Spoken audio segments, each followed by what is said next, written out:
여러분의 마음속 이야기를 들어주는 속마음 라디오입니다. 오늘은 72세 한 여인의 비밀스러운 속마음을 들려드립니다. 대리모로 낳은 두 아이를 40년간 이모라는 이름으로 키워온 그녀, 친엄마임을 평생 말하지 못하고 살아야 했던 그녀의 가슴 아픈 속마음, 함께 들어보시겠습니까? 누구에게도 말하지 못했던 그녀의 이야기에 따뜻한 위로 부탁드립니다. 그날도 여느 때처럼 동대문 시장의 새벽은 일찍 시작되었습니다. 찬바람이 불어오는 새벽 5시. 저는 여전히 어둠이 채 가시지 않은 거리를 걸어 양장점으로 향했습니다. 손끝이 얼어붙는 추위 속에서도 발걸음을 멈출 수 없었던 것은 그것이 제가 살아남을 수 있는 유일한 길이었기 때문입니다. 어린 시절부터 부모님 없이 자란 저에게 세상은 늘 차갑기만 했습니다. 친척집을 전전하며 자란 날들, 매일 아침 눈을 뜨면 가장 먼저 든 생각은 오늘은 어떤 눈초리를 받게 될까 하는 것이었습니다. 친척들은 겉으로는 애처로운 척 동정을 보였지만 속으로는 저를 귀찮은 존재로 여겼다는 것을 저는 너무나 잘 알고 있었습니다. 16살이 되던 해 더 이상 친척집 눈치를 보며 살 수 없다고 결심했습니다. 그때 우연히 동네 양장점에서 일하시던 김 할머니를 만났고 그분의 도움으로 미싱일을 배우기 시작했습니다. 처음에는 바늘에 손가락이 찔리고 재단도 엉망이었지만 하루하루 조금씩 실력이 늘어갔습니다. 그렇게 3년을 배워 어엿한 미싱사가 되었고 동대문의 한 양장점에 자리를 잡게 되었습니다. 1979년 27살이 된 저는 이제 제법 실력 있는 미싱사로 인정받고 있었습니다. 아침 5시에 시작해 밤 10시가 넘어서야 끝나는 고된 일상이었지만 그마저도 감사했습니다. 적어도 누군가의 눈치를 보며 살지 않아도 되었으니까요. 양장점에서는 매일같이 새로운 손님들을 만났습니다. 화려한 옷을 주문하는 부잣집 사모님들부터 딸의 결혼식을 위해 한 푼, 두 푼 모아온 서민들까지 그들의 인생에서 가장 특별한 순간을 위한 옷을 만드는 일이었습니다. 하지만 그들의 행복한 모습을 보면서도 제 가슴 한켠에는 늘 허전함이 자리 잡고 있었습니다. 특히 모녀가 함께 와서 옷을 고르는 모습을 볼 때면 가슴 한켠이 먹먹해졌습니다. 저에게는 그런 추억이 없었으니까요. 어머니의 얼굴도 목소리도 기억나지 않았습니다. 단지 희미한 기억 속에 따뜻한 손길만이 남아있을 뿐이었습니다. 그해 겨울은 유독 추웠습니다. 혼자 사는 단칸방은 아무리 연탄을 때워도 추위를 막을 수 없었습니다. 하지만 더 힘든 건 추위보다 더 무서운 것은 외로움이었습니다. 그래도 양장점에서 일하는 동안만큼은 그 외로움을 잠시나마 잊을 수 있었습니다. 매일 밤 일을 마치고 집으로 돌아가는 길에는 늘 하늘을 올려다보았습니다. 별들이 반짝이는 하늘을 보며 언젠가는 저에게도 따뜻한 가족이 생길까 하는 생각을 했습니다. 하지만 그것은 그저 꿈일 뿐이었습니다. 제가 할 수 있는 것은 오직 하나, 배고프지 않게 눈치 보지 않으며 살아가는 것이었습니다. 양장점 주인 아주머니는 저를 딸처럼 아껴주셨습니다. 때로는 늦게까지 일하는 저에게 따뜻한 차도 건네주시기도 하고 명절이면 떡과 과일을 챙겨주시기도 했습니다. 하지만 그마저도 저는 조심스러웠습니다. 세상에 공짜는 없다는 것을 너무나 잘 알고 있었기 때문입니다. 그렇게 하루하루를 살아가던 어느 날 제 인생을 완전히 바꿔놓을 한 손님이 찾아왔습니다. 양장점 창문으로 들어오는 햇살이 따스했고 저는 여느 때처럼 미싱 앞에 앉아 있었습니다. 그때 처음 서지연 여사님을 뵈었습니다. 처음부터 달랐습니다. 다른 부잣집 사모님들과는 확연히 다른 분위기를 풍기시는 분이었습니다. 그분의 시어머님을 위한 한복 수선이 첫 만남의 계기였습니다. 보통의 귀한 분들은 수선을 맡기실 때도 거만한 태도를 보이시곤 했지만 서지연 여사님은 달랐습니다. 꼼꼼하게 살피시면서도 정중하게 부탁하시는 모습이 인상적이었습니다. 특히 시어머님을 모시고 오셨을 때의 그 세심한 배려는 지금도 잊을 수 없습니다. 이 노처녀가 바느질 솜씨가 제법이구나. 시어머님께서 제 솜씨를 칭찬하실 때마다 서지연 여사님은 조용히 미소 지으셨습니다. 어느 날 서지연 여사님께서 저를 따로 불러 세우셨습니다. 그분의 저택에서 일할 것을 제안하셨습니다. 월급은 지금의 3배, 거주할 곳도 제공해 주시겠다고 하셨습니다. 순간 망설였습니다. 지금의 일자리가 비록 고되긴 해도 이만큼 자유롭진 않을 것이라는 생각이 들었기 때문입니다. 하지만 서지연 여사님의 따뜻한 눈빛을 보며 마음이 흔들렸습니다. 그동안 살아오면서 그런 따뜻한 시선을 받아본 적이 없었습니다. 가족도 친척들도 보여주지 않았던 그런 진정성 있는 관심이었습니다. 결국 저는 그 제안을 받아들였습니다. 양장점 주인 아주머니께 죄송한 마음이 들었지만 제 인생의 새로운 전환점이 될 것 같은 예감이 들었습니다. 그리고 그 예감은 적중했습니다. 서지연 여사님의 저택은 제가 상상했던 것보다 훨씬 크고 웅장했습니다. 강남의 한적한 주택가에 자리 잡은 그곳은 마치 작은 궁전 같았습니다. 처음에는 그저 압도되기만 했습니다. 하지만 서지연 여사님께서는 첫날부터 저를 편안하게 대해주셨습니다. 하정 씨가 우리 집에서 일하게 된 것은 단순한 우연이 아닌 것 같아요.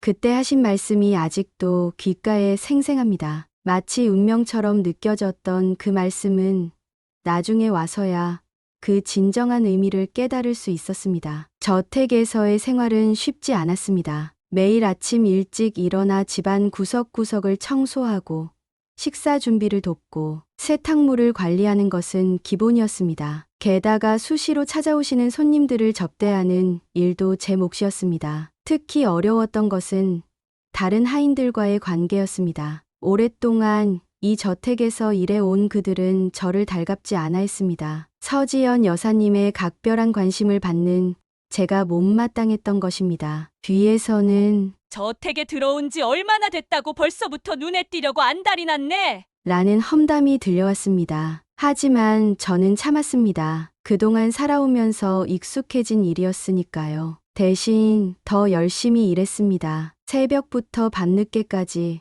쉬는 시간도 잊은 채 일에 매진했습니다. 그러다 보니 자연스럽게 다른 하인들의 시선도 바뀌기 시작했습니다. 서지연 여사님께서는 그런 저를 더욱 신뢰해 주셨습니다. 점점 더 중요한 일들을 맡기시기 시작했고 저는 그 기대에 부응하기 위해 최선을 다했습니다. 특히 시어머님을 모시는 일에 있어서는 그 누구보다 세심하게 주의를 기울였습니다. 어느 날 시어머님께서 갑자기 편찮으셨을 때였습니다. 한밤중에 속이 좋지 않다고 하셔서 저는 늦은 시간임에도 불구하고 직접 죽을 쏘아 올렸습니다. 그때 보여드린 정성이 시어머님의 마음을 움직였는지 그 후로는 저를 각별히 아끼시기 시작하셨으니까요.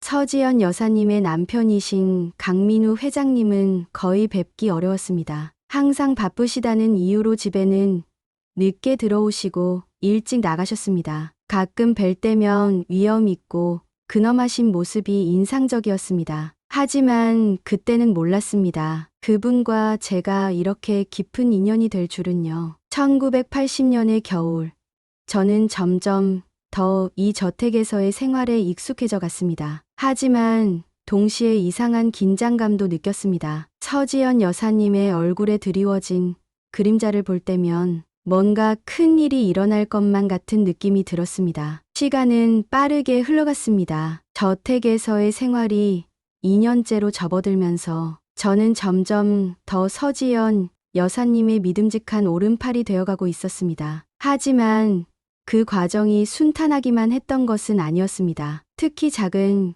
여느님이신 박영주 여사는 저에게 가장 큰 걸림돌이었습니다. 시어머님의 총애를 받는 서지연 여사를 보며 늘 불편한 감정을 가지고 계셨던 것 같습니다. 내가 들어왔을 땐 아무도 이렇게 신경 써주지 않았는데. 라는 말을 하며 속내를 드러내셨습니다. 그녀는 시어머님께 인정받지 못한 서운함을 서지연 여사님에게 투영한 것 같았습니다. 그 결과로 저 같은 외부인을 더욱 불편하게 여기셨습니다. 어느 날은 일부러 제가 막 닦아놓은 마룻바닥에 차를 쏟으시기도 했고, 손님들 앞에서 저를 무시하는 듯한 말씀을 하시기도 했습니다. 아무리 그래도 식모는 식모지 분수를 알아야지. 그런 말씀들이 저를 향해 날아왔습니다. 하지만 저는 참았습니다. 지금까지 그래왔듯이 묵묵히 제 할 일을 했을 뿐입니다. 그런 제 모습을 서지연 여사님은 늘 지켜보고 계셨습니다. 1981년 여름,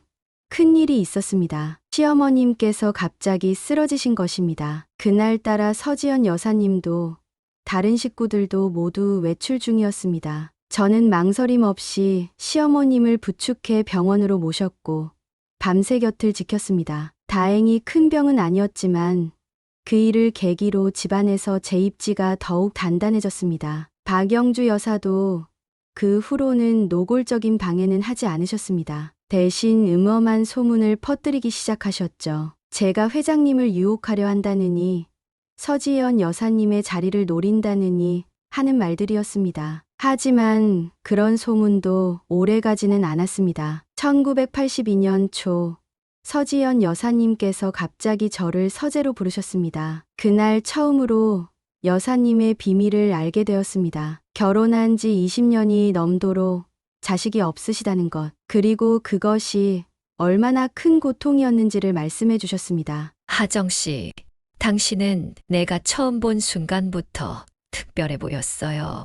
그날 밤 서지연 여사님의 눈시울은 붉어져 있었습니다. 처음으로 그분의 약한 모습을 보았습니다. 늘 당당하고 우아하시던 분이 그렇게 눈물을 흘리시는 모습에 저도 마음이 아팠습니다. 그 후로 저는 더욱 충성스럽게 여사님을 보필했습니다. 밤늦게까지 병원을 다니시는 발걸음을 묵묵히 따랐고, 때로는 밤새 훌쩍이시는 소리에 맞춰 저도 뜬 눈으로 밤을 지새웠습니다. 시어머님의 압박은 날이 갈수록 심해졌습니다.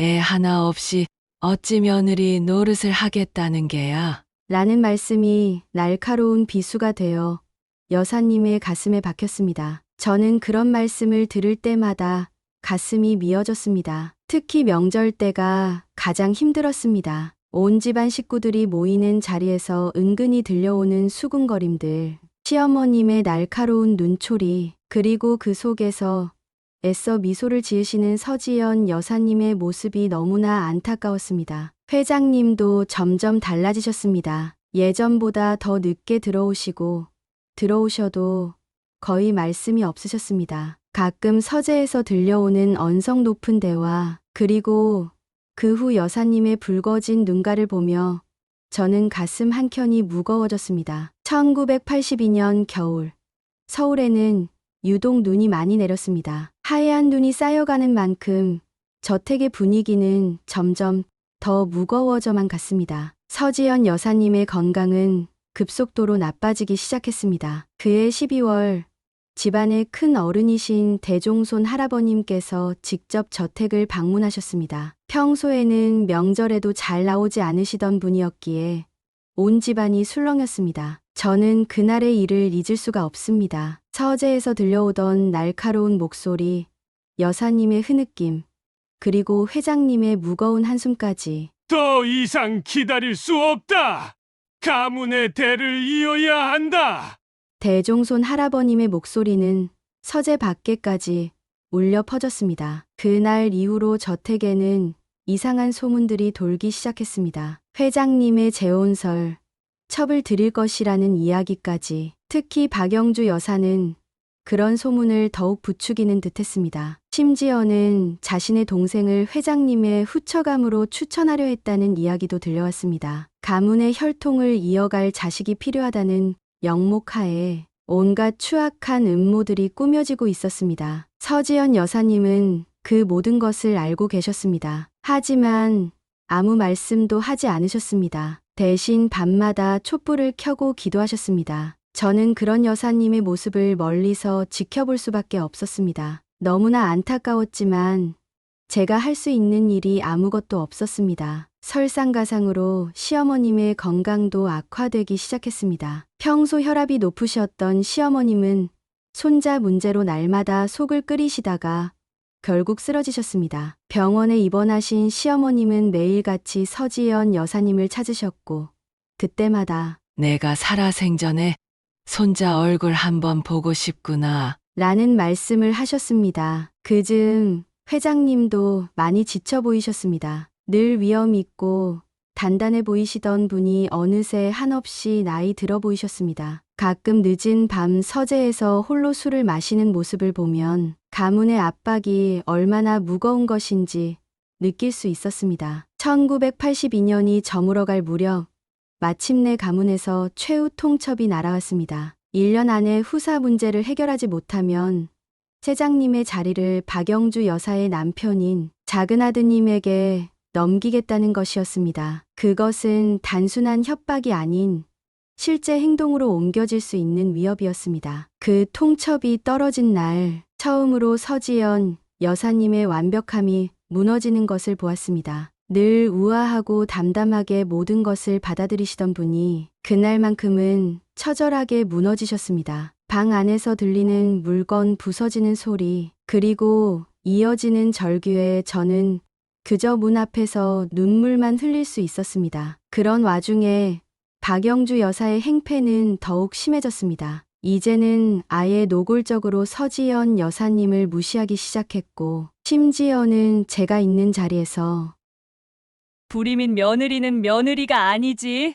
라는 말까지 서슴지 않고 내뱉었습니다. 하지만 그때 뜻밖의 일이 일어났습니다. 늘 박영주 여사의 편에 서 있던 다른 며느리들이 하나둘 등을 돌리기 시작한 것입니다. 서지연 여사님의 오랜 인내와 우아함이 만들어낸 작은 기적이었습니다. 결국 박영주 여사는 한동안 저택의 발길을 끊어야 했습니다. 그의 마지막 날, 서지연 여사님께서는 처음으로 저에게 속마음을 털어놓으셨습니다. 시집 올 때의 이야기부터 아이를 가지려 애쓰던 날들, 그리고 지금의 고통까지 마치 오랜 자매에게 말하듯 모든 것을 이야기하셨습니다. 그리고 그날 밤 저는 생각지도 못한 제안을 받게 되었습니다. 하정 씨, 당신에게 큰 부탁을 하나 해도 될까요? 그 말씀을 하실 때의 목소리는 제가 한 번도 들어본 적 없는 나직하고 떨리는 음성이었습니다. 그리고 이어진 말씀은 제 인생을 완전히 뒤바꿔 놓았습니다. 대리모가 되어달라는 부탁이었습니다. 순간 머릿속이 하얘졌습니다. 귀를 의심했습니다. 하지만 서지연 여사님의 진지한 눈빛은 이것이 현실임을 말해주고 있었습니다. 여사님은 천천히 하나하나 설명해 주셨습니다. 회장님의 아이를 제가 대신 낳아주면 그 아이를 친자식으로 키우시겠다고, 저에게는 평생 넉넉한 생활을 보장해 주시겠다고. 단 사람은 하게 됩니다. 하정 씨가 아니면은 여사님의 말씀에는 절박함이 묻어 있었습니다. 그동안 제가 보여준 성실함과 신뢰가 이런 제안으로 이어질 줄은 상상도 못했습니다. 저는 대답을 못하고 그저 굳어 있었습니다. 그날 이후로 며칠 동안 저는 잠을 이루지 못했습니다. 한편으로는 두려웠습니다. 이것이 과연 옳은 일인지, 제가 감당할 수 있는 일인지. 하지만 다른 한편으로는 서지연 여사님의 절박한 상황이 가슴 아프게 다가왔습니다. 특히 시어머님의 건강이 날로 악화되어 가는 것을 보며 더욱 마음이 무거워졌습니다. 내가 죽기 전에 손자 얼굴 한번 보고 싶구나. 라는 시어머님의 말씀이 날마다 여사님의 가슴을 파고들었습니다. 그리고 그 아픔은 고스란히 저의 아픔이 되어 있었습니다. 한 달이 지났을까 여사님은 다시 저를 부르셨습니다. 이번에는 좀 더 구체적인 이야기였습니다. 모든 것이 비밀리에 진행될 것이며 법적인 보호장치도 마련하겠다고 하셨습니다. 제가 원한다면 아이를 낳은 후 외국으로 보내주시겠다는 말씀도 하셨습니다. 하지만 그보다 더 마음을 움직인 것은 여사님의 눈물이었습니다. 하정 씨, 당신은 쓸 때도 기존 부탁을 할 수 있는 당신 그 말씀에 담긴 진심이 저를 흔들었습니다. 그즈음 박영주 여사의 음모는 더욱 노골화되고 있었습니다. 자신의 동생을 회장님의 후처로 들이려는 시도가 본격화되었고 이미 가문의 어른들에게도 은근히 제한이 들어간 상태였습니다. 그것은 단순한 위협이 아닌 실제로 일어날 수 있는 일이 되어가고 있었습니다. 봄이 시작될 무렵 저는 마침내 결심을 굳혔습니다. 어쩌면 이것이 제가 할 수 있는 유일한 보답이라는 생각이 들었습니다. 부모 없이 자란 제가 처음으로 진정한 따뜻함을 느끼게 해주신 분들이었으니까요. 여사님, 제가 하겠습니다. 그 말을 꺼내는 순간 여사님은 저를 끌어안고 오열하셨습니다. 그동안 늘 우아하고 침착하기만 하셨던 분이 그렇게 흐느끼시는 모습을 보며 저도 눈물을 참을 수 없었습니다. 하지만 그것은 시작에 불과했습니다. 이제부터 진짜 시험이 시작될 것임을 그때의 저는 미처 알지 못했습니다. 특히 회장님을 설득하는 과정이 얼마나 힘들 것인지, 그리고 그 과정에서 어떤 일들이 벌어질지 상상조차 하지 못했습니다. 서지연 여사님은 조심스럽게 회장님께 이 이야기를 꺼내기 시작하셨습니다. 처음에는 완강하게 거부하시던 회장님도 시간이 지나면서 조금씩 마음이 흔들리는 듯했습니다. 특히 박영주 여사의 계략이 더욱 노골화되면서 이것이 최선의 선택일 수도 있다는 생각이 드셨나 봅니다. 여름이 다가올 무렵 마침내 모든 결정이 내려졌습니다. 철저한 비밀 유지를 전제로 이 계획을 실행하기로 한 것입니다. 그리고 저는 그렇게 운명의 큰 물결 속으로 발을 내딛게 되었습니다. 1983년 가을 모든 절차가 시작되었습니다. 우선 철저한 비밀 유지 계약이 진행되었습니다. 변호사를 통해 작성된 서류들은 저희 미래와 권리를 보장하는 동시에 영원히 이 비밀을 지켜야 한다는 무거운 책임도 함께 담고 있었습니다. 계약서에 서명하는 순간 제 손이 떨렸습니다. 그것은 단순한 문서가 아닌 제 인생을 완전히 바꿀 운명의 문이었으니까요. 서명을 마친 후 서지연 여사님께서는 저를 꼭 껴안아 주셨습니다. 그 포옹에는 감사와 미안함, 그리고 애틋함이 모두 담겨 있었습니다. 그날 이후로 제 삶은 완전히 달라졌습니다. 매일 밤 회장님의 침실로 향하는 발걸음은 천근만근이었습니다. 차가운 대리석 복도를 걸을 때마다 제 심장은 터질 듯이 뛰었고 손끝은 얼음장처럼 차가웠습니다. 그 순간만큼은 도망가고 싶다는 생각뿐이었습니다. 특히 어려웠던 것은 아침이었습니다. 마주칠 때마다 피하는 회장님의 시선, 그리고 평소와 달라진 듯 굳어있는 서지연 여사님의 표정을 보는 것이 너무나 고통스러웠습니다. 하지만 저희 셋 모두 이것이 피할 수 없는 운명이라는 것을 알고 있었습니다. 서지연 여사님은 저를 위해 조용한 별채를 마련해 주셨습니다. 그곳은 넓은 정원 너머에 있어 사람들의 눈에 잘 띄지 않는 곳이었습니다. 하지만 매일 밤 그곳을 오가는 발걸음은 제 영혼을 조금씩 갉아먹었습니다. 서지연 씨, 요즘 왜 그렇게 조심스러워요? 혹시 무슨 일이 있는 거 아니에요? 박영주 여사는 마치 무언가를 눈치챈 듯한 태도로 물었습니다. 서지연 여사님은 태연하게 웃으며 대답하셨지만 그 눈빛에는 불안감이 스쳐 지나갔습니다. 며칠 후 박영주 여사는 직접 저를 불러냈습니다. 하정 씨, 이상하네요. 왜 요즘 그렇게 피곤해 보이죠? 별채에서 무슨 일이 있나 봐요. 그녀의 말에 저는 순간 멈칫했지만 애써 평정을 유지하려 했습니다. 11월 말 드디어 임신이 확인되었습니다. 그날 서지연 여사님은 눈물을 멈추지 못하셨습니다. 하지만 그것은 기쁨의 눈물만은 아니었습니다. 그 눈물 속에는 저를 향한 미안함도 깊이 담겨 있었습니다. 하정 씨, 이제부터 힘들 거예요. 하지만 가까이 주세요.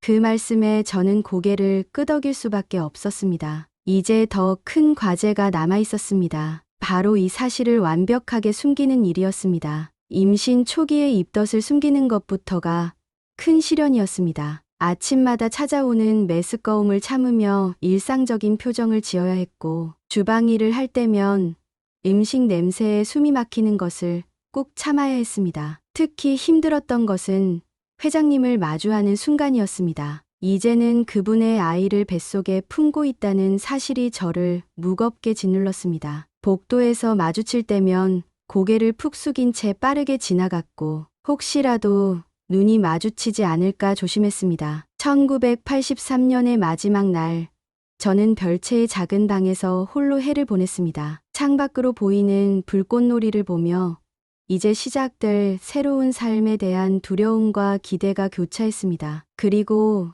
그날 밤, 처음으로 뱃속 아이의 작은 움직임을 느꼈습니다. 그 순간 저는 깨달았습니다. 이제 돌이킬 수 없는 길을 걷기 시작했다는 것을. 1984년의 봄은 유난히도 따뜻했습니다. 저는 이제 서지연 여사님의 안방에서 지내게 되었습니다. 바깥 세상에는 제가 시골 친척집에 다녀온다고 알려졌지만 사실은 여사님의 방 안에서 숨어 지내고 있었습니다. 서지연 여사님은 마치 연극을 하듯 임신한 척 하셨습니다. 아침마다 일부러 구역질을 하시는 모습을 보이셨고 점점 배가 불러오는 것처럼 보이도록 옷차림도 조심스럽게 바꾸셨습니다. 저는 그런 여사님을 보며 안쓰러웠지만 한편으로는 감사했습니다. 저를 위해 이렇게까지 해주시니까요. 방 안에서의 생활은 외롭지 않았습니다. 여사님께서는 틈만 나면 저와 함께 계셨고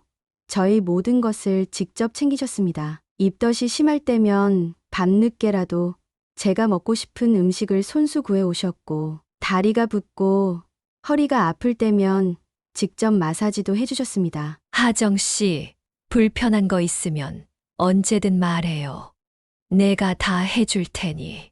여사님의 그 말씀은 진심이었습니다. 실제로 여사님은 저희 모든 필요를 살피셨고 심지어 제가 말하기도 전에 먼저 알아차리고 챙겨주시곤 했습니다. 가장 힘들었던 건 박영주 여사의 갑작스러운 방문이었습니다. 그럴 때면 저는 여사님의 드레스룸 안쪽 비밀 공간으로 숨어야 했습니다. 한 번은 박영주 여사가 갑자기 들이닥쳐서 거의 2시간 동안 그 좁은 공간에서 숨도 제대로 못 쉬고 있어야 했습니다. 임신 6개월이 되었을 때 뱃속에 아이가 심하게 발길질을 할 때가 많았습니다. 그럴 때면 서지연 여사님도 함께 배에 손을 얹고 아이의 움직임을 느끼셨습니다. 우리 아기가 참 건강하게 자라고 있네요.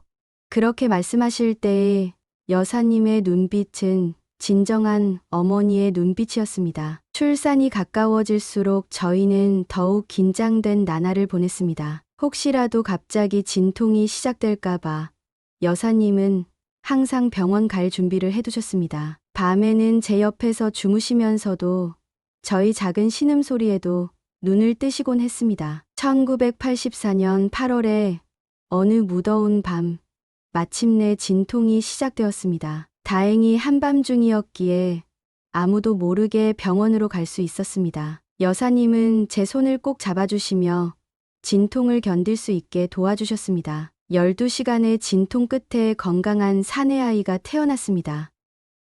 아이의 이름은 강준서였습니다. 아이를 처음 안아보았을 때 여사님과 저는 함께 울었습니다. 그것은 기쁨의 눈물이면서도 이제 곧 서로를 떼어놓아야 한다는 아픔의 눈물이기도 했습니다. 산후조리는 여사님의 방에서 이루어졌습니다. 여사님은 마치 산모인 것처럼 행동하시면서도 밤늦게는 직접 저를 돌보시고 아이의 수유도 도와주셨습니다. 그 시간만큼은 우리만의 작은 세상이었습니다. 시간이 흐를수록 아이와 헤어져야 한다는 현실이 다가왔습니다. 하지만 여사님은 제가 생각했던 것보다 더 많은 것을 허락해 주셨습니다. 하정 씨, 당신은 이 아이의 어머니예요.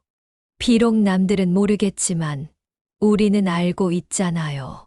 그 말씀은 저에게 큰 위로가 되었습니다. 1985년 초 준서가 태어난 지 채 반년도 되지 않았을 때였습니다. 서지연 여사님께서 또다시 저를 찾아오셨습니다. 이번에는 더욱 조심스러운 목소리였습니다. 하정 씨, 미안해. 한 번만 더 부탁할 수 있을까? 그 말씀을 듣는 순간 이미 답은 정해져 있었습니다. 첫째 아이를 낳고 기르는 과정에서 여사님과 저는 이미 친자매보다 더 깊은 관계가 되어 있었으니까요. 게다가 준서를 키우면서 여사님은 제가 상상했던 것보다 훨씬 더 많은 자유를 허락해 주셨습니다. 다시 한번 여사님의 방에서 지내게 되었습니다. 이번에는 첫째 때보다 더욱 조심스러웠습니다. 이제 준서가 있었기 때문입니다. 방 안에 숨어 있으면서도 저는 아이의 울음소리에 가슴이 덜컥 내려앉곤 했습니다. 본능적으로 달려나가고 싶은 마음을 수없이 억눌러야 했습니다. 하지만 여사님은 그런 저의 마음을 헤아리셨는지 자주 준서를 안고 방으로 들어오셨습니다. 우리 준서가 이모 보고 싶어 하네. 그렇게 말씀하시며 아이를 제게 안겨주실 때면 저는 눈물을 참을 수가 없었습니다. 임신 중기에 접어들 무렵 뜻밖의 사건이 있었습니다. 박영주 여사가 준서의 이목구비가 저와 닮았다며 의심하기 시작한 것입니다. 이상하게 서하정 씨랑 눈매가 비슷해 보이네요. 그런 말을 하고 다닌다는 소문이 들려왔습니다. 서지연 여사님은 침착하게 대처하셨습니다. 오히려 박영주 여사의 말을 받아들이시며 그러게요. 우리 하정이가 외가 쪽이랑 닮았나 봐요. 라고 대수롭지 않게 넘기셨습니다. 그리고는 일부러 다른 하인들 앞에서 제 고향이 준서의 외가와 같은 지역이라는 이야기를 흘리셨습니다. 여름이 깊어갈수록 뱃속의 아이는 건강하게 자라났습니다. 이번에는 태동이 더욱 활발했습니다. 여사님은 이번에는 분명 딸일 거예요.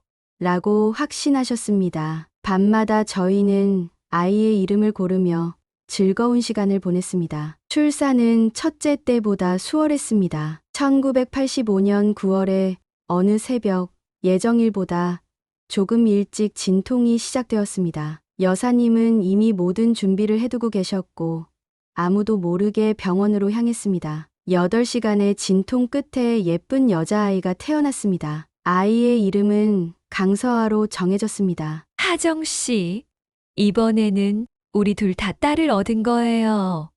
라고 말씀하시며 환하게 웃으시던 모습이 지금도 생생합니다. 산후조리 기간 동안 여사님은 더욱 세심하게 저를 보살펴 주셨습니다. 이제는 준서도 제법 걸음마를 할 줄 알게 되어 가끔 방으로 아장아장 걸어와 저를 찾곤 했습니다. 그럴 때면 여사님, 우리 준서가 동생 생겼다고 좋아하나 봐요. 라며 너그럽게 웃어 넘기셨습니다. 서아는 준서와는 다른 아이였습니다. 태어날 때부터 눈이 크고 선이 고운 아이였습니다. 특히 웃을 때면 보조개가 깊게 패이는 모습이 여사님과 꼭 닮았습니다. 저는 그런 서아를 보며 이상한 안도감을 느꼈습니다. 적어도 이 아이는 저를 닮지 않아 의심을 살 일은 없을 테니까요. 하지만 두 아이를 동시에 떠나보내야 한다는 것은 더욱 큰 아픔이었습니다. 특히 준서가 이제 막 말을 배우기 시작해 이모라고 부를 때면 그것이 제게 허락된 유일한 호칭이라는 사실에 가슴이 미어졌습니다. 그럴 때마다 서지연 여사님은 저를 꼭 안아주셨습니다. 하정 씨가 있어서 정말 다행이에요. 당신은 이미 우리 가족이에요. 말씀은 제게 큰 위로가 되었습니다. 록 세상에는 알릴 수 없는 비밀이지만 적어도 이 방 안에서만큼은 저희는 진정한 가족이었으니까요. 1986년 봄, 서아가 6개월이 되었을 무렵이었습니다. 계약대로라면 제가 떠나야 할 시간이 다가오고 있었습니다. 여사님께서는 이미 제가 살 집도 알아보시고 새로운 삶을 시작할 수 있도록 모든 준비를 해주고 계셨습니다. 떠날 날짜를 이틀 앞둔 어느 날 밤이었습니다. 짐도 거의 다 싸놓은 상태였고 이제 인사만 남겨둔 상황이었습니다. 그날따라 준서가 열이 나서 보채고 있었고 서아도 계속 울음을 터뜨렸습니다. 마치 제가 떠나는 것을 알기라도 하는 것처럼요. 이모, 준서가 제 치맛자락을 잡고 늘어지며 울었습니다. 이제 막 두 돌이 지난 아이였지만 그 눈빛만큼은 마치 어른처럼 슬퍼 보였습니다. 서아는 더욱 심했습니다. 평소에는 잘 안기지도 않던 아이가 그날은 제 품에서 떨어지지 않으려 했습니다. 한밤중이 되어서야 아이들이 잠들었습니다. 저는 마지막으로 아이들의 얼굴을 똑똑히 보아두려 했습니다. 준서의 통통한 볼, 서아의 보조개, 그 모든 것을 제 기억 속에 새기고 싶었습니다. 그때 서지연 여사님이 조용히 방으로 들어오셨습니다. 아저씨, 여사님의 목소리가 떨렸습니다. 평소에 단아하고 의연하던 모습은 온데간데 없이 사라지고 그저 한 여인으로서 서 계셨습니다. 닫지 말아요. 우리와 함께 살아요.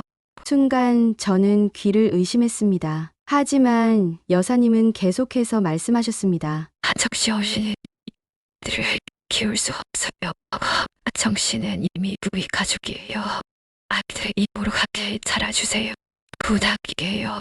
그 말씀을 들으며 저는 무너져 내렸습니다. 사실 저도 떠나고 싶지 않았습니다. 하지만 그것이 제가 해야 할 일이라고, 그것이 옳은 일이라고 스스로를 설득해왔습니다. 그런데 여사님의 그 말씀은 제 모든 결심을 흔들어 놓았습니다. 하지만 박영주 여사님이 계속 의심하실 텐데요. 제가 걱정스레 말씀드리자 여사님은 단호하게 고개를 저으셨습니다. 더 이상 그 사람 신경 쓰지 마세요.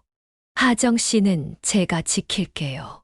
그날 밤 저희는 밤새도록 이야기를 나눴습니다. 여사님은 구체적인 계획을 말씀해 주셨습니다. 알아보니 저를 먼 친척이었었다고 소개하고 아이들의 이모로서 이 집에서 함께 살자고 하셨습니다. 그리고 무엇보다 이것은 여사님 혼자만의 결정이 아니었습니다. 회장님도 동의하셨어요. 그 말씀을 들었을 때 저는 놀라지 않을 수 없었습니다. 회장님께서 직접 말씀하셨어요. 하정 씨가 있어서 다행이라고.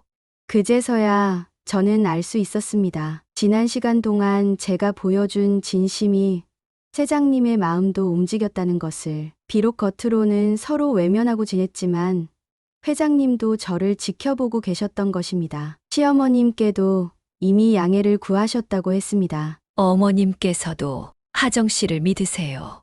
준서와 서아를 위해서라도 하정 씨가 필요하다고 하셨어요.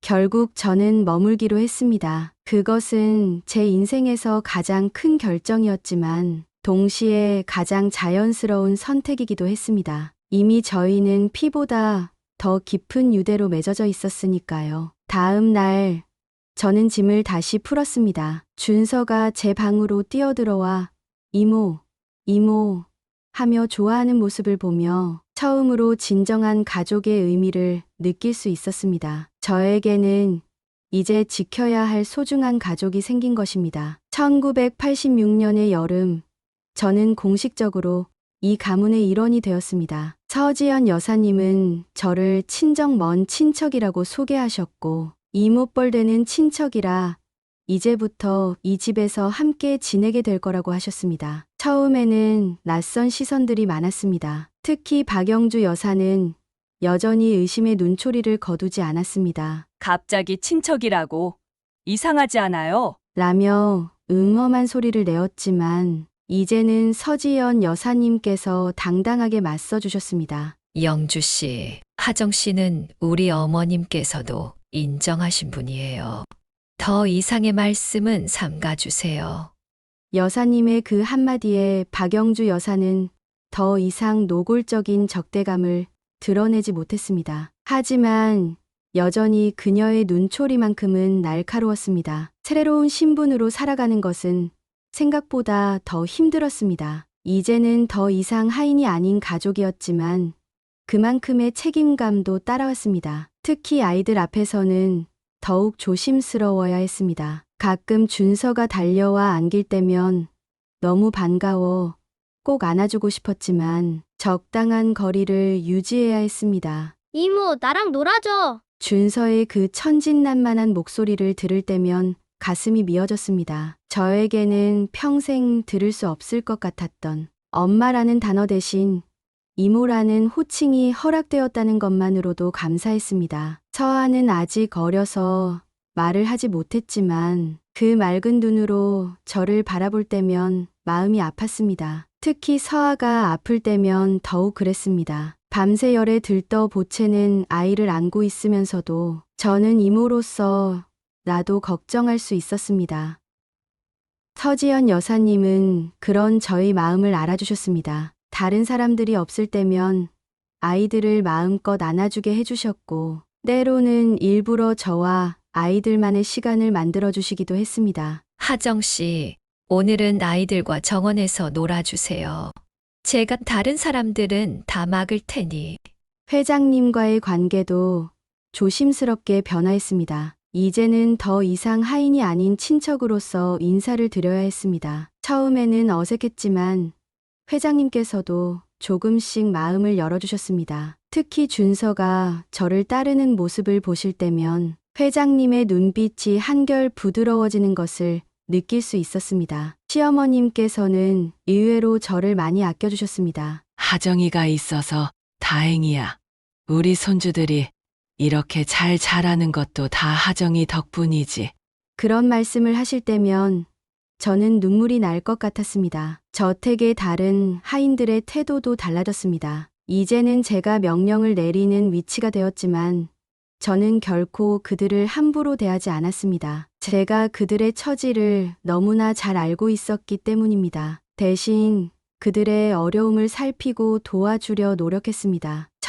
1986년의 겨울, 첫 번째 명절을 맞이했습니다. 이제는 가족으로서 명절 준비를 도왔습니다. 차례상을 준비하고 세배를 받고 친척들과 이야기를 나누는 모든 순간이 낯설면서도 행복했습니다. 특히 준서와 서아가 새해 복주머니를 받아들고 좋아하는 모습을 보며 저는 이것이 제가 있어야 할 자리라는 확신이 들었습니다. 하지만 그 이면에는 늘 긴장감이 존재했습니다. 자칫 실수라도 하면 모든 것이 무너질 수 있다는 두려움이 항상 저를 따라다녔습니다. 그래서 더욱 조심스럽게, 하지만 진심을 다해 이 가족을 위해 살아가기로 했습니다. 1990년대는 아이들의 성장과 함께 빠르게 흘러갔습니다. 준서가 초등학교에 입학하던 날, 저는 멀리서 그 모습을 지켜볼 수밖에 없었습니다. 입학식이 끝난 후 준서가 저에게 달려와 자랑스레 책가방을 보여줬습니다. 이모, 나 이제 학교 다녀. 그 순수한 미소를 보며 저는 눈물을 삼켜야 했습니다. 곧이어 서아도 유치원에 다니기 시작했습니다. 두 아이 모두 똑똑하고 밝은 아이들로 자라났습니다. 하지만 시간이 흐를수록 더 큰 시련이 다가왔습니다. 준서가 초등학교 3학년이 되었을 때 처음으로 가족 관계에 대해 질문하기 시작했습니다. 이모는 왜 우리 집에서 같이 살아요? 그 순수한 질문 앞에서 저는 가슴이 미어졌습니다. 서지연 여사님은 침착하게 대처하셨습니다. 준서야, 하정 이모는 엄마의 오랜 친구이자 가족이란다. 이모가 없었다면 엄마도 아빠도 많이 힘들었을 거야. 그 말씀을 하실 때에 여사님의 눈빛은 진심이었습니다. 중학생이 된 준서는 더욱 듬직해졌습니다. 공부도 잘했고 리더십도 있어서 반장도 도맡아 했습니다. 하지만 사춘기가 찾아오면서 예민해진 준서는 가끔 저를 의식하는 듯했습니다. 특히 친구들이 놀러 왔을 때면 저를 어떻게 소개해야 할지 망설이는 모습이 역력했습니다. 서아는 달랐습니다. 중학생이 된 후에도 여전히 저를 친근하게 대했고 오히려 더 많은 이야기를 나누려 했습니다. 이모, 나 오늘 학교에서 있었던 일 들어볼래? 그렇게 시작되는 대화는 늘 저에게 큰 위로가 되었습니다. 1995년 준서가 고등학교에 입학했을 때는 정말 자랑스러웠습니다. 강남의 명문 고등학교에 당당히 합격한 것입니다. 하지만 그 즈음 박영주 여사가 다시 한번 의심의 눈초리를 보내기 시작했습니다. 준서가 하정 씨를 닮아가는 것 같아요. 특히 눈매가. 그때도 서지연 여사님께서 막아주셨습니다. 영주 씨, 그런 말씀은 이제 그만 좀 하세요. 준서는 제 아들이에요. 그 말씀에는 어떤 반박도 허용하지 않는 단호함이 있었습니다. 고등학생이 된 준서는 점점 더 바빠졌습니다. 새벽부터 밤늦게까지 공부하는 모습을 보며 저는 몰래 간식을 준비해 그의 책상에 올려두곤 했습니다. 때로는 깊은 밤중에 공부하다 잠든 준서를 발견하면 살며시 이불을 덮어주기도 했습니다. 서아 역시 중학교에서 고등학교로 진학하면서 바빠졌습니다. 그 아이는 어릴 때부터 의사가 되고 싶다고 했습니다. 아픈 사람들을 돕고 싶어요, 이모. 그 말을 들을 때마다 저는 가슴 한켠이 뭉클해졌습니다. 1999년 세기말이 다가오던 그때 준서는 대학 입시를 준비하고 있었고 서아는 고등학교 2학년이 되어 있었습니다. 두 아이 모두 자신의 꿈을 향해 힘차게 달려가고 있었습니다. 저는 그저 멀리서 지켜볼 수밖에 없었지만 그것만으로도 행복했습니다. 하지만 가끔 밤중에 혼자 있을 때면 마음 한켠이 무너져 내리곤 했습니다. 특히 준서가 대학 원서를 쓰는 것을 도와주면서 부모님 직업란에 다른 이름이 적히는 것을 볼 때면 참을 수 없는 슬픔이 밀려왔습니다. 그럴 때마다 서지연 여사님은 제 손을 꼭 잡아주셨습니다. 하정 씨, 당신이 있어서 정말 다행이에요. 2000년 겨울 대학 수학 능력 시험 날이었습니다. 준서가 시험장으로 떠나는 모습을 지켜보며 저는 기도를 했습니다. 시험 당일 준서는 평소와 다름없이 침착해 보였습니다. 하지만 그의 손이 떨리는 것을 보며 저도 모르게 안아주고 싶은 마음을 꼭 눌러야 했습니다. 대신 우리 준서 잘 될 거야 라는 말을 건네는 것으로 제 마음을 대신했습니다. 합격 발표 날 저는 밤새 잠을 이루지 못했습니다. 새벽에 발표된 합격자 명단에서 준서의 이름을 발견했을 때 저는 화장실에 숨어 울었습니다. 서울대학교 경영학과 가문의 기대에 걸맞은 완벽한 결과였습니다. 준서의 입학식 날 저는 멀리서 지켜볼 수밖에 없었습니다. 하지만 그날 밤 준서가 제 방을 찾아왔습니다. 이모, 고마워요. 이모가 늘 응원해 주셔서 제가 여기까지 올 수 있었어요. 그 말을 듣는 순간 저는 눈물을 참을 수가 없었습니다. 서아는 그의 수능을 준비하고 있었습니다. 어릴 때부터 의사가 되고 싶다던 그 꿈을 이루기 위해 밤낮으로 공부했습니다. 가끔 늦은 밤 공부하다 지친 서아를 발견하면 저는 몰래 서아의 책상에 따뜻한 우유를 두고 오곤 했습니다. 2001년 드디어 서아도 수능을 치렀습니다. 그리고 놀라운 결과가 나왔습니다. 서울대학교 의과대학 합격. 서지연 여사님은 기쁨의 눈물을 흘리셨고 회장님도 흐뭇한 미소를 지으셨습니다. 저는 그저 멀리서 그 모습을 지켜보며 행복했습니다. 대학생이 된 두 아이는 더욱 바빠졌습니다. 준서는 경영학을 전공하면서 회사 경영을 배우기 시작했고 서아는 의대 공부에 매진했습니다.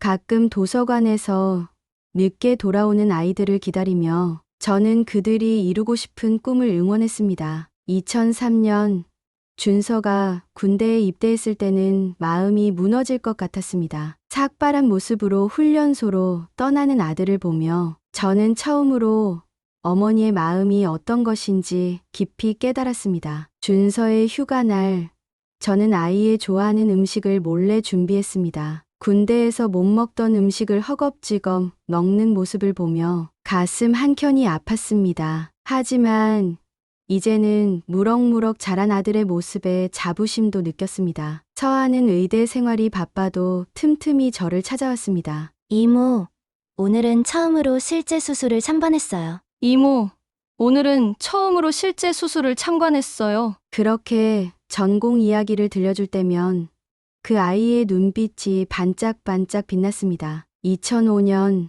준서가 제대하고 복학할 때쯤 서아는 본격적인 임상 실습을 시작했습니다. 두 아이 모두 자신들의 길을 향해 힘차게 나아가는 모습을 보며 저는 이런 생각이 들었습니다. 비록 제가 그들의 진짜 어머니임을 말할 수는 없지만 이렇게라도 곁에서 지켜볼 수 있다는 것이 얼마나 큰 축복인지를. 2010년 준서가 대학원을 마치고 회사에 들어갔습니다. 말단 사원으로 시작했지만 그의 능력은 금세 빛을 발했습니다. 회장님은 준서를 자랑스러워하셨고 서지연 여사님은 기쁨의 미소를 감추지 못하셨습니다. 저는 그저 멀리서 그 모습을 지켜볼 수밖에 없었습니다. 특히 힘들었던 것은 준서의 결혼식이었습니다. 2012년 봄, 준서는 좋은 집안의 따님과 혼인을 하게 되었습니다. 결혼식장에서 저는 먼 친척이라는 명목으로 뒷자리에 앉아 있어야 했습니다. 아들이 신랑이 되어 입장할 때 저는 눈물을 참느라 손바닥을 꽉 쥐어야 했습니다. 서아는 2013년에 전문의 자격을 취득했습니다. 소아과 전문의가 된 그 아이는 더욱 밝게 빛났습니다. 이모, 제가 꿈꾸던 일을 하게 됐어요. 그렇게 기뻐하는 서아를 보며 저는 가슴 한켠이 뭉클해졌습니다. 특히 아픈 아이들을 대하는 서아의 모습은 마치 천사 같았습니다. 2015년 준서가 회사의 부사장으로 승진했다는 소식이 들려왔습니다. 나이 40이 채 되지 않은 나이였지만 능력을 인정받은 결과였습니다. 그날 저녁 축하 자리에서 회장님은 처음으로 제게 말씀을 건네셨습니다. 하정 씨, 당신이 있어서 우리 가족이 이만큼 행복할 수 있었소. 그 말씀에 저는 고개를 숙인 채 눈물을 감출 수밖에 없었습니다. 서아도 2016년에 강남에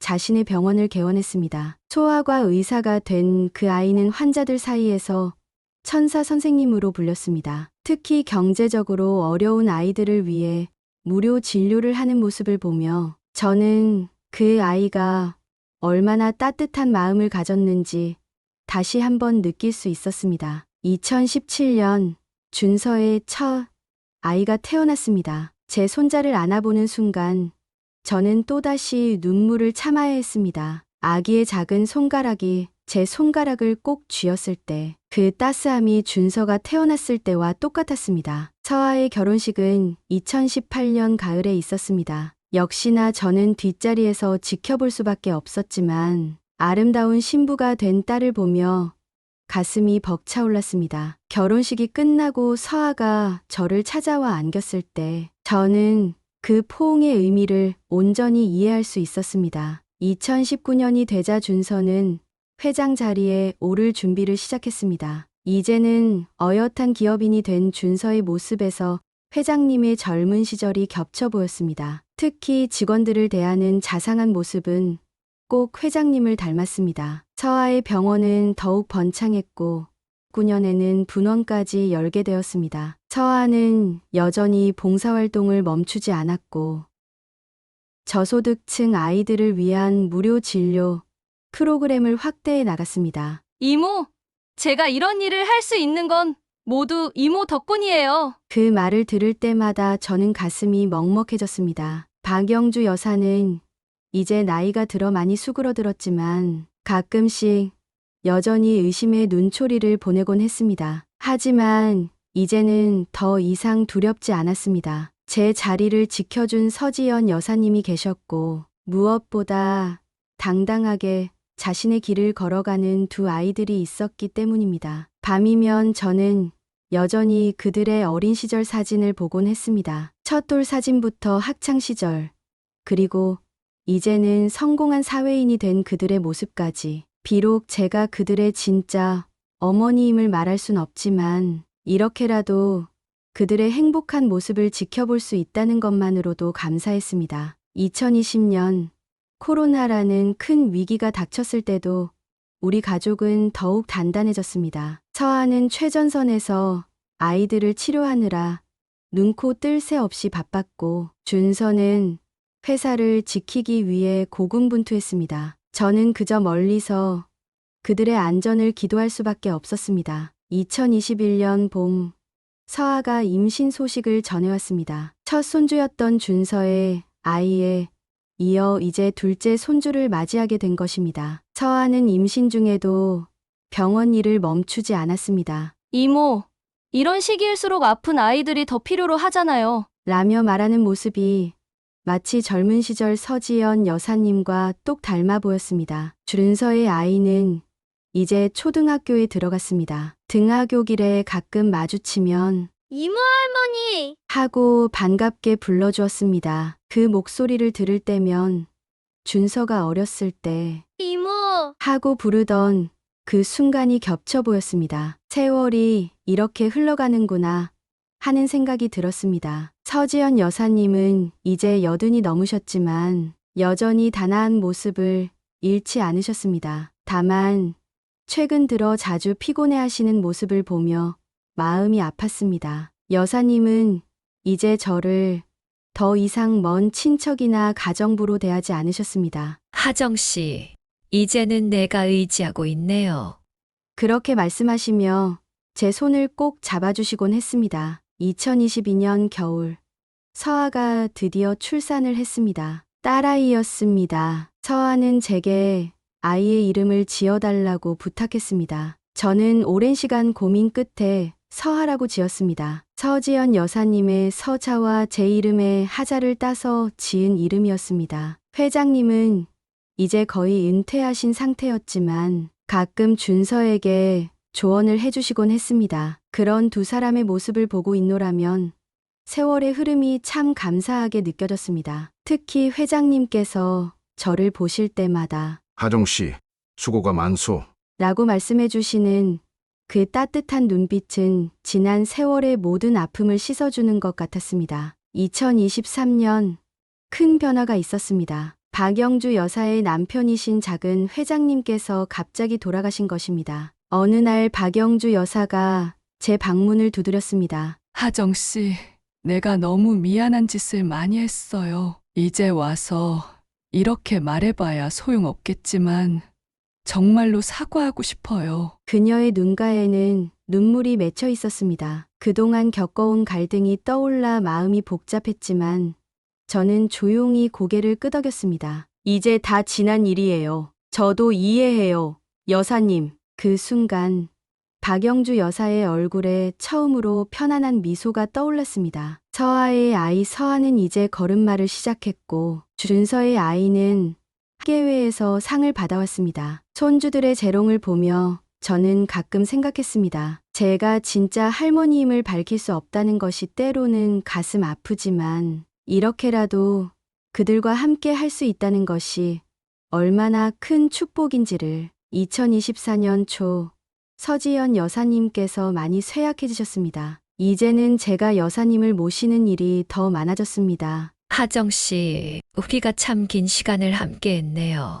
그렇게 말씀하시는 여사님의 손을 잡고 있으면 마치 친자매처럼 깊은 유대감을 느낄 수 있었습니다. 저는 이제 72이 되었습니다. 머리도 많이 휘어졌고 걸음도 느려졌습니다. 하지만 마음만은 여전히 따뜻했습니다. 준서와 서아가 이룬 가정을 보며 그리고 그들의 자녀들이 자라나는 모습을 지켜보며 저는 생각했습니다. 비록 제 존재는 영원히 비밀로 남겠지만 이렇게 행복한 가족의 그림자가 되어 지켜볼 수 있다는 것, 그것만으로도 제 인생은 충분히 의미 있었다고 생각합니다. 속마음 라디오, 오늘의 이야기는 어떠셨나요? 가슴 한켠이 먹먹해지면서도 따뜻해지는 시간이었습니다. 하정 씨의 이야기에 공감과 위로의 댓글 남겨주시고 구독과 좋아요도 함께 해주세요. 추운 날씨에 감기 조심하시고 여러분의 일상에도 따뜻한 행복이 가득하시길 바랍니다.